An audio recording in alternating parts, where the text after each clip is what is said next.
ସମସ୍ତଙ୍କୁ ନମସ୍କାର ଜୟ ଯୀଶୁ।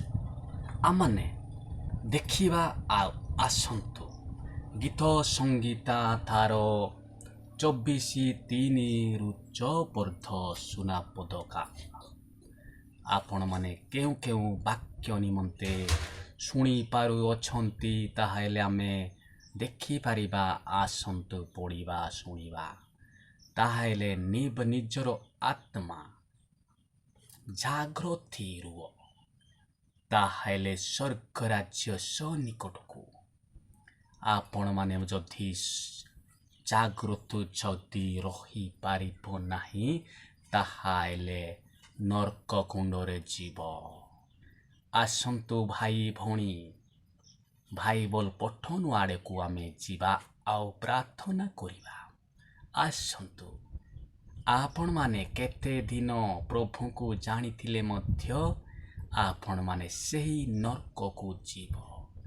ଆପଣମାନେ ଯଦି ଜାଗ୍ରତ ରହିପାରିବନି ତାହେଲେ ଆପଣମାନେ ଯିବ ନାହିଁ। ଆପଣମାନେ ପ୍ରଭୁଙ୍କ ନାଁ ମଧ୍ୟ ଧରନ୍ତୁ ନାହିଁ। ପ୍ରଭୁ ଯୀଶୁଙ୍କୁ ଆଉ ସ୍ୱପ୍ନରେ ମଧ୍ୟ ଦେଖିପାରିବେ ନାହିଁ।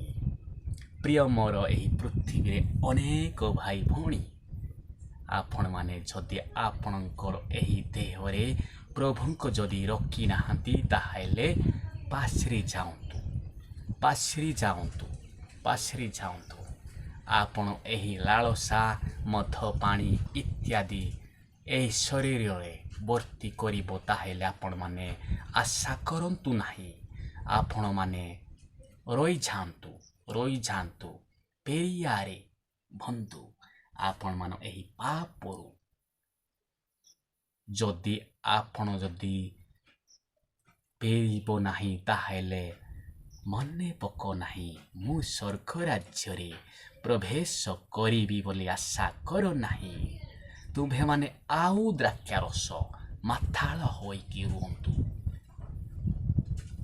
ଏହି ପୃଥିବୀରେ ଥିଲା ପର୍ଯ୍ୟନ୍ତ ତୁମ୍ଭେମାନେ ମାତାଳ ରୁହ।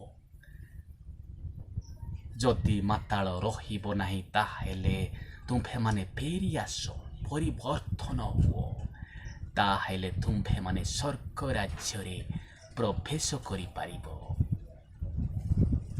ପ୍ରିୟ ମୋର ଭାଇ, ଆସନ୍ତୁ ପ୍ରଭୁଙ୍କ ଆଡ଼େ ଆମେ ଯିବା, ତାପରେ ସୁନା ପଦକା ଆମେ ଦେଖିବା। ଆସନ୍ତୁ। ପିତା, ପୁତ୍ର, ପବିତ୍ର ଆତ୍ମାଙ୍କ ନାମରେ ପ୍ରଭୁ ଆମମାନଙ୍କୁ ଯାହା କହିବେ ତାହା ଆମେ ବୁଝିପାରିବା। ସ୍ୱର୍ଗଶକ୍ତିର ପିତା ପରମେଶ୍ୱର ପିତା ଈଶ୍ୱର ପ୍ରଭୁ, ଆସନ୍ତୁ ଏହି ସୁନା ପଦକା ପଢ଼ିବା ପାଇଁ ଆମମାନଙ୍କୁ ସୁଯୋଗ ଦେଇଅଛନ୍ତି। ତାହେଲେ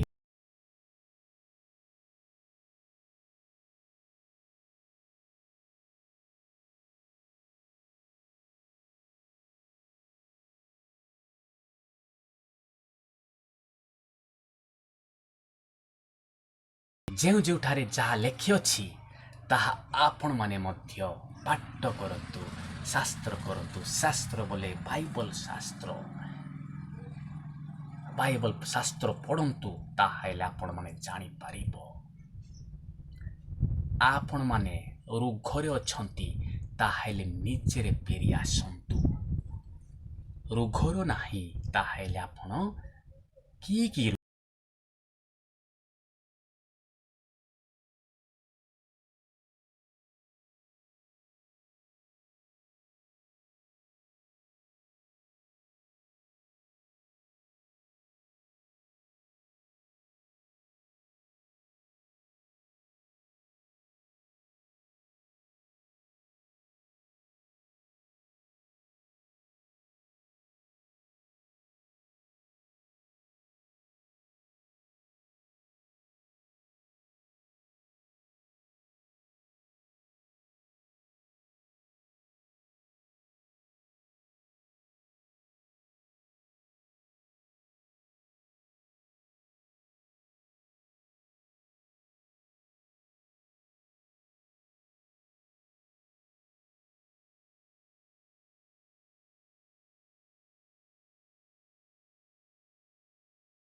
ସମସ୍ତଙ୍କୁ ଏ ପରିଶ୍ରାନ୍ତ ବାରଗ୍ରସ୍ତ ଲୋକ ମୋ ନିକଟକୁ ଆସ, ମୁଁ ତୁମକୁ ବିଶ୍ରାମ ଦେବି।